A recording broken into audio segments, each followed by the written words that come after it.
Hey guys, how you going? Well, exciting times. We're kicking off another new project. This year is absolutely huge for DPS Constructions, and the team are doing an incredible job. This job's a little bit different for us. It's actually not a full build. So we're here in Woolloongabba and our client's got approvals to subdivide this block of land. So we're actually doing everything that's required just so they can get the plans sealed and signed off and complete their DA requirements, so that they then have a completely vacant spare block of land out the back.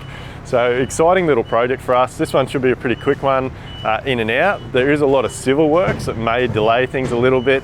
But basically what we're doing, this little cottage that you can see here behind me, we're actually going to slide it to the front of the block here, 7.2 metres. We're going to push it 2.2 metres over to the right hand side of the property, and we're going to lift it up about 1.6 metres.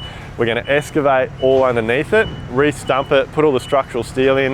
We've got a lot of AFS retaining wall system to install on this job. And then we're going to do a new entry driveway and a couple of little fencing details. We've also got to do a lot of civil work. So we've got a civil contractor coming in. We've got to run a new sewer main, actually that involves some work out in the streets. So there's going to be a lot of traffic control. There's a lot of permits that have been getting organised over the past few months. Run a new sewer line in, all new services, water, power, all those types of things. And they've got to be run through this block out to the back.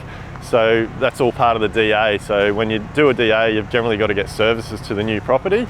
So yeah, exciting little project. Not a lot of carpentry in this one, which is great because it doesn't tie up our core team doing carpentry type work.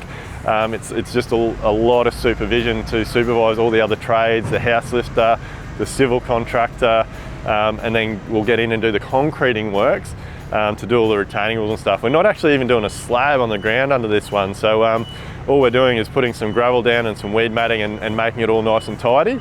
But this one's purely and simply getting all the requirements done so that these guys can meet their DA conditions and end up with a vacant block of land out the back.